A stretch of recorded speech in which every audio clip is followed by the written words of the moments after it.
In this next session, we get to talk about how we create a collaborative path forward to address food, health, and climate. So I get to welcome our panelists, people I really admire. Christine Datz-Romero, the Executive Director of the Lower East Side Ecology Center. Give her a round of applause, please.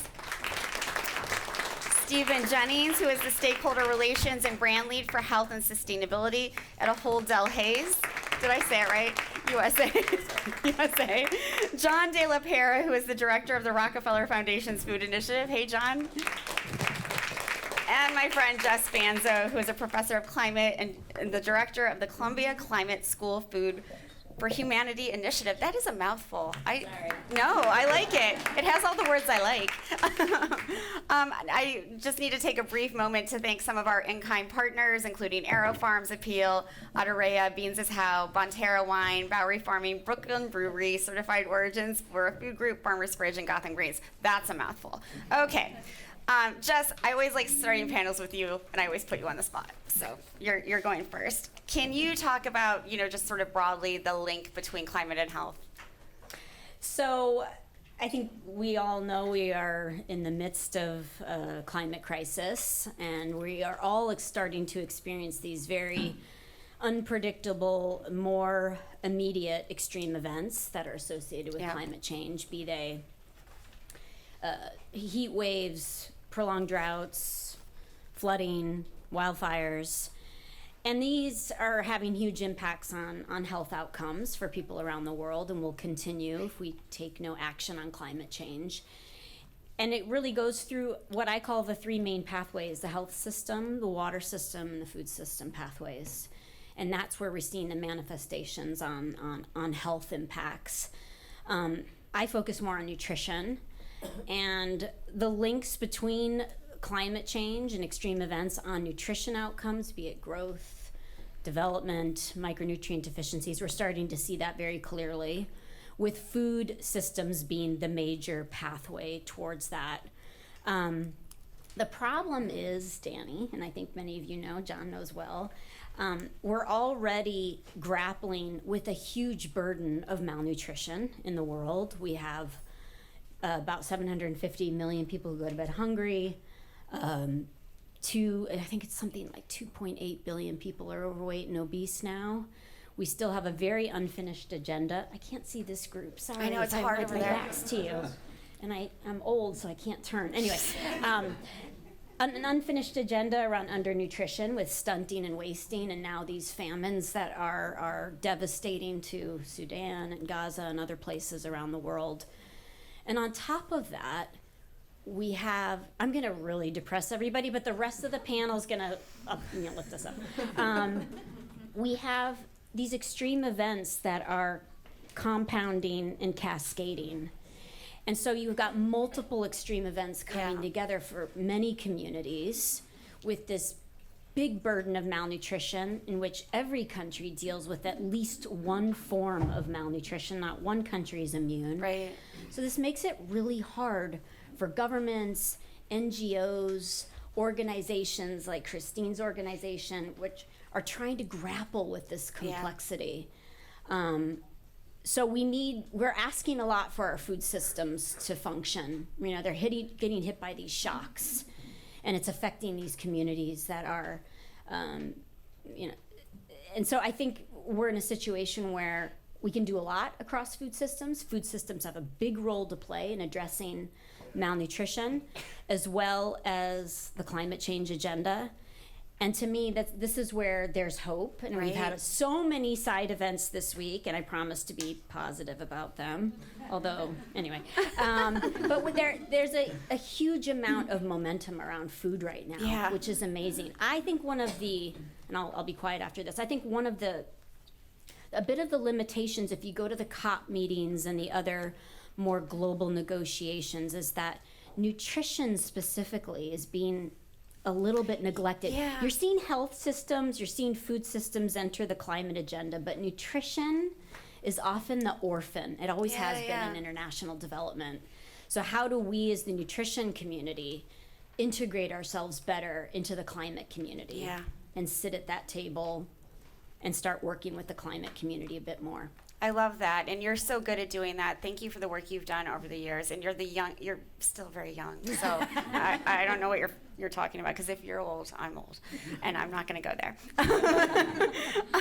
Christine, Shakuntala brought up food loss and food waste, and food waste, as we all know, I hope we all know by now, is a huge contributor to the climate crisis, mainly when it goes in landfills, right? Because it's such a waste there in so many different ways, and then it emits methane, which is such a powerful greenhouse gas that we're now only starting to pay attention to. I'm wondering if you can talk about how we tackle both food waste and as a way to sort of benefit both climate and health. Yeah, sure.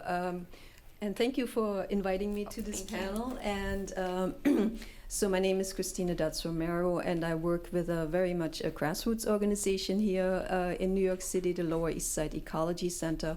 And we do composting programs, and very familiar with the statistics, but I just want to, rattle them off. About a quarter of our waste stream right now is food waste, right? So that's really it's a shame here in the United States how much food really goes wasted into a landfill. We all know what happens once it ends up there. It generates methane gas. And landfills are the third largest emitter of methane gas here in the United States, so it's also huge. And just to give you another statistic about it, if we captured or prevented all that methane gas from being released, it would be the equivalent of taking 50 million private cars off the road. So, it's an opportunity. I like to look at things positive and say we have an opportunity to change things. And besides from really accelerating our climate crisis, when we put food in the waste system, we also really losing the value of that food, right? Because we can make wonderful compost out of food scraps that then can really feed into the food system. It can really further sustainable regenerative agriculture, and it's just really important to do so because it's like a closed loop system. It's a natural system that we all need to bring into our lives and need to bring into big systems such as New York City to really make a difference. Thank you for explaining all of that, and I just want to give you a shout out because you've been doing this work for a long time. You've been working within your community. You are a food waste warrior. You are a warrior for communities. Please give her a round of applause. She's one of the best people in this city. Thank you, Christine. John, the last time we got to hang out, we were talking about the Periodic Table of Food Initiative, and Jess was talking about nutrition earlier, and I'm wondering if you can explain. We call it the PTFI for all of those in the know, but it's a really cool project. It's hard for me to explain sometimes, but you can do it really well. Sure, I'll explain it. So thanks everyone. So I'm John Parra, director on the food initiative at the Rockefeller Foundation, and about 5 years ago I transitioned from academia into philanthropy in part to develop this really cool project called the Periodic Table of Food Initiative, which is an effort to develop standardized, comprehensive analyses of the world's food supply.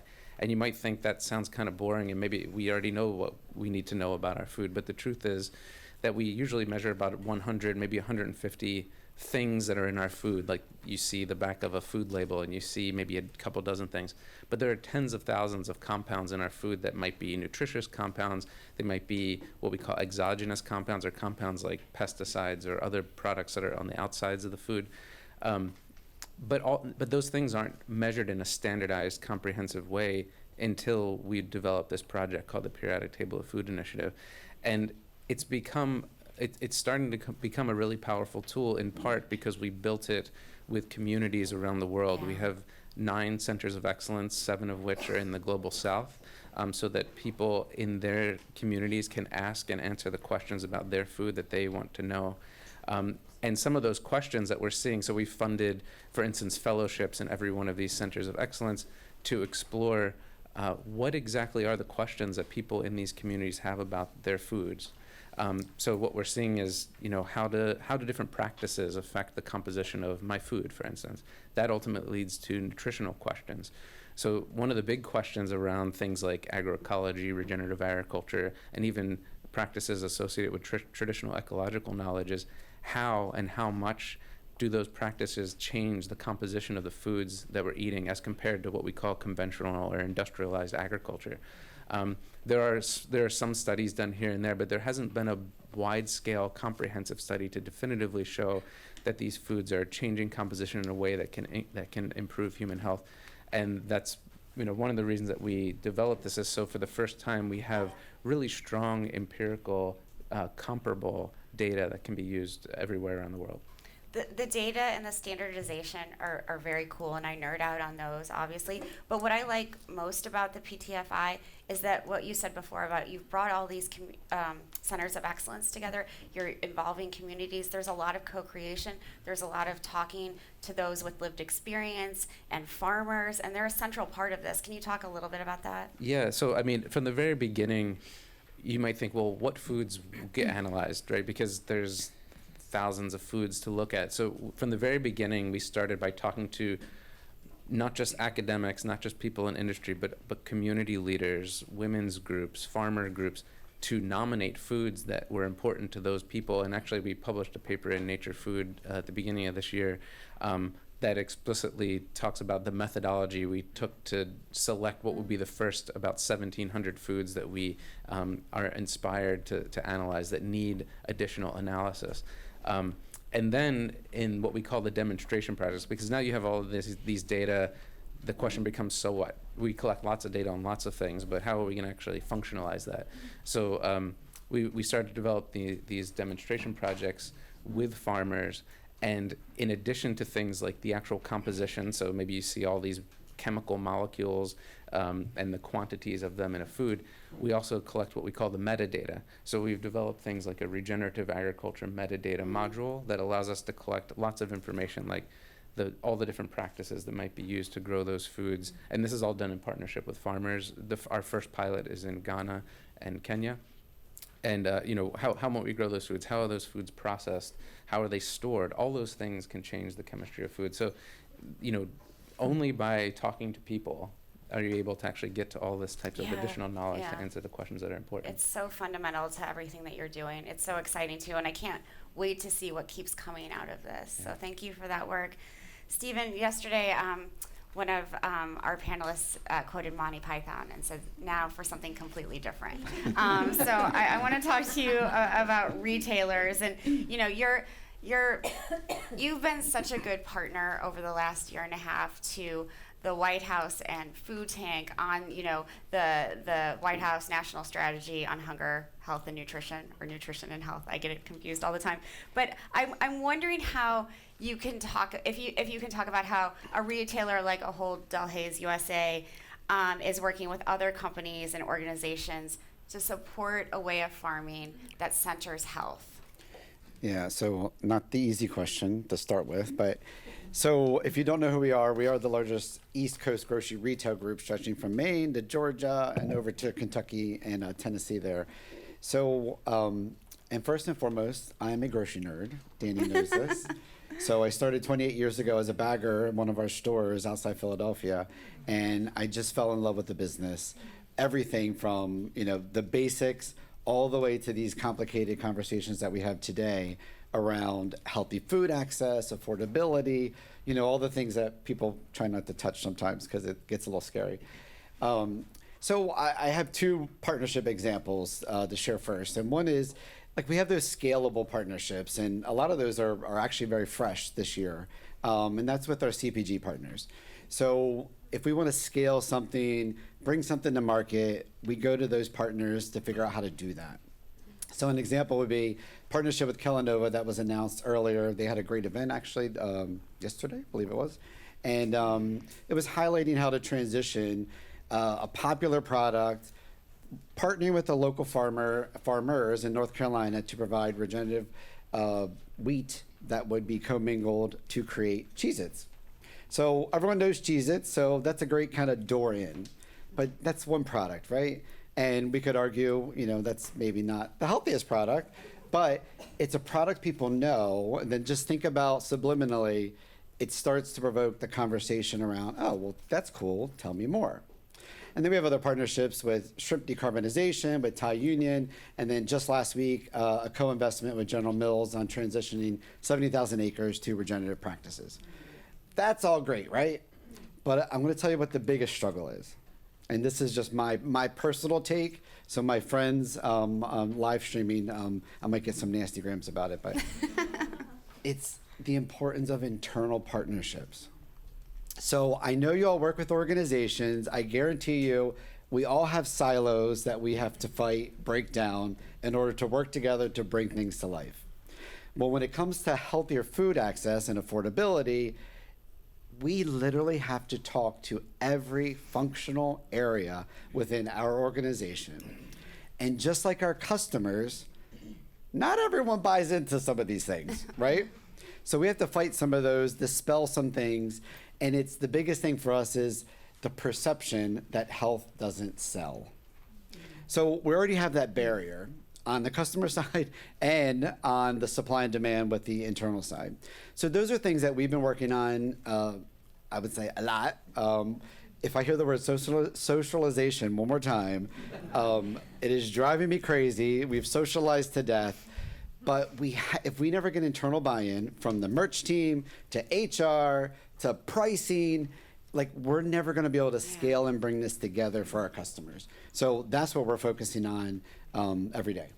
It's so interesting because you're talking about silo breaking within an institution, and the reason I wanted all of you on this panel is because you're all doing very different things, and so it comes back to what Stephen is talking about, this idea of communication, socialization. I don't know what that means, but like communication. And so I'm wondering if you can all talk about communication among different kinds of organizations to increase that silo breaking, so that nutritionists are part of the conversation, that retailers are part of the conversation, that these local communities and scientists are part of these conversations that are often so spread out where no one's talking to each other. And I don't know who wants to go first, or not at all. I can hop in. Well, just to extend, it's an extension of what I was saying, is that so a lot of us do this individually. Some of it we would internally say, oh, he's passionate. That's another word that's kind of almost disparaging in some senses. He's passionate about the topic. But it's pulling from information, whether it's from nonprofits, it's from folks like Rockefeller, it's others that are doing great work in this space that's outside of what we know, which is food. Like, we know the food business. So we need partners to not only educate ourselves, but for us to then take that back to those silos that I was referring to educate them that, you know what, healthier products are actually good for business. They actually tend to have higher margins. And oh, by the way, there's more and more every day a demand for these types of products. And if we're not providing that as a business, as a retailer, someone else is going to, and we're going to miss the boat. Yeah. Christine? Yeah, sure. My example, I guess, of our silo is most people see us as an environmental organization, which we certainly are. And during the pandemic, it really was sort of a breaking point where we all of a sudden couldn't offer our programs anymore. And it really challenged us to think about our impacts, and also challenged us to think about, the pandemic and what it meant for our community. And out of that thinking came a new program that we're doing about food justice. So connecting composting, food waste to agriculture, and then also connecting really to our community. So we have a food justice program that is a workforce development program. So we teach young people about growing food, but we also do an intergenerational. So we're also learning from our community. We're learning from older people that are living in the community about how they value food, what kind of food they like, and we're growing it in a garden with our partner, Henry Street Settlement. So I think, just finding these common things where you can really connect the dots is really important, and it needs to happen also very much on a community level. That's what we do. Absolutely. I feel like the PTFI has been so good at sort of doing this, breaking down those silos, bringing different folks together. Sure, it's true, but actually what comes to mind is an example around just the term regenerative agriculture, because as we obviously want to we want to understand how food changes with the PTFI, from being regenerative to conventional, but what the heck does regenerative mean? It can mean so many things, and there are so many definitions. And shout out to a group called A Growing Culture, which if you don't know what they are, amazing group, but they have conceptualized the idea of regenerative agriculture as being on a spectrum from shallow to deep, and we've adopted that and modified it a little bit as we start to think through this. On the shallow end, you think just about soil health, which is important, and it's often for industry the only or the main piece of what regenerative means to them, and what that actually means, can mean a lot of things. And then as you move towards the center, you might think about biodiversity, you might think about water and how water moves through the system. And then on the deep end, you think about people and justice and social aspects, maybe spirituality. And we hope to, and all of this takes conversation to bring all these things to the front, and we hope to push things further towards that deep end, and I think that's where we need to be. I mean, I might argue that actually we should start at the deep end. We need to start with people, not start with the soil side. You can clap. Thanks. Yeah, so and all of that takes conversation, right? Because we words are important, and we throw them around, especially this whole week. I'm sure you've heard the term regenerative thousands and thousands of times, but what does it actually mean? What does it mean as juxtaposed to agroecology or traditional ecological knowledge? I think those are really important things. And then thinking about what is an actual conceptualization of it and how is it being implemented in the world. Thank you so much, John. Jess, can I turn to you? Yeah, I mean, I think as researchers, you always want to kind of stay in your lane, but we kind of don't have a choice anymore. Yeah. I'll give the two examples of the people who are already on stage. I mean, Shakuntala and I work on something called the Lancet Commission Part 2. Get ready. Or with Evan, we worked on the EU Science Policy Interface. I can't even remember the name of that report right now. But sorry, EU. But, and we have something called the Food Systems Countdown Initiative that John knows well. It's hard to work with other disciplines and sectors and systems. It takes time to learn each other's language. In the countdown, we bring about 65 food system scientists together to monitor the world's food systems. And we settled around 50 indicators that we hope will be adopted into the post-2030 agenda, just to add to the already 175 indicators, just to make life more complicated, because scientists like to do that. But it's hard. Yeah. It is hard to bring this group together to come to consensus on science. Right, Shakuntala? It's difficult. I mean, but you have to we don't have a choice if we want to be able to diagnose what the problems are and provide solutions, because the solutions are not the silver bullets. It's not one discipline, one sector that has to solve it now. All of these issues are vexing and require a lot of voices and input from grassroots community organizations to high-level political policy entities. So we sort of need to do all of it now. And I think that's why there's a lot of people in the room, particularly the younger generations, that are learning more about what does it mean to move systems. Mm-hmm. And when you're involving systems, you're involving a lot of different players. And I think the way John and I were trained, much more traditional, I was trained as a molecular nutritionist. So random. Anyway, I think a lot of us are trained in a very traditional way, and that's completely changing in academia of how people are trained. It's because people like you and John have changed it, though, and people like Shakuntala and so many others have changed the way the way academia works, and I think that's really important. It also gives me great comfort, Jess, that you said we don't have a choice, and I know that might sound odd, but I'm like, okay, then we don't have a choice. We all have to figure this out together and collaborate and swerve off that pathway that you were talking about, because we're always on that one particular road. It gives me great comfort to swerve. So thank you for articulating that.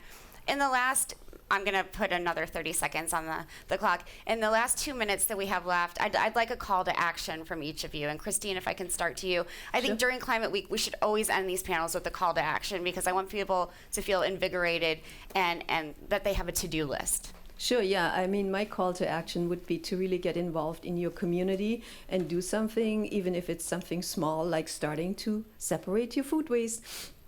It makes a difference. And don't think just because you don't perceive like you have power. You do, and you can really be the leading example and just feel good about yourself, because I think it really radiates out, and it also creates change. Thank you, my friend Stephen. Yeah, so I know it's a little cheesy to say, but it really goes back to your purchase power. And we talk about votes. Your purchase in a store is a vote. And that's what increases demand, which increases supply, and so on. And again, I know that's easy to say, right? But if you don't see something, ask for it.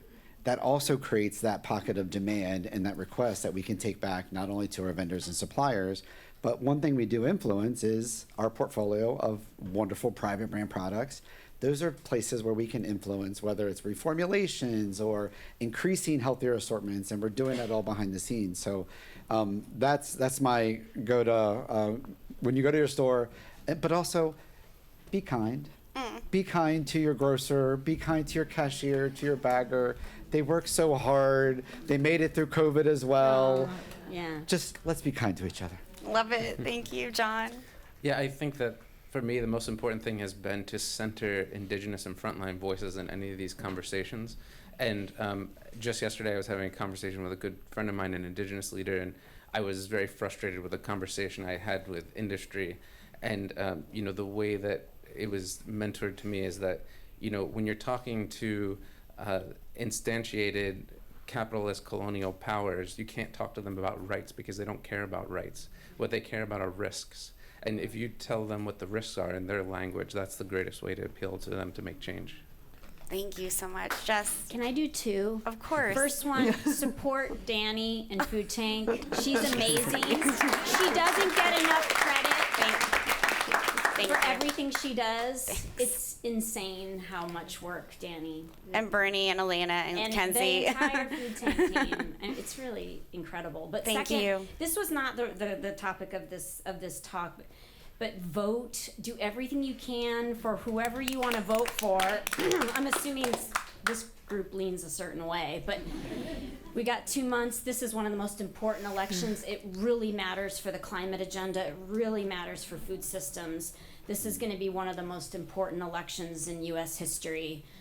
Everyone get out there and start doing your part, whether it's donating, advocacy. It's the big thing that is hovering over all of these conversations this week. So that's my call to action. Thank you. Let's protect democracy, everyone. Thank you, Jess Fanzo. Thank you, John. Thank you, Stephen. And thank you, Christine.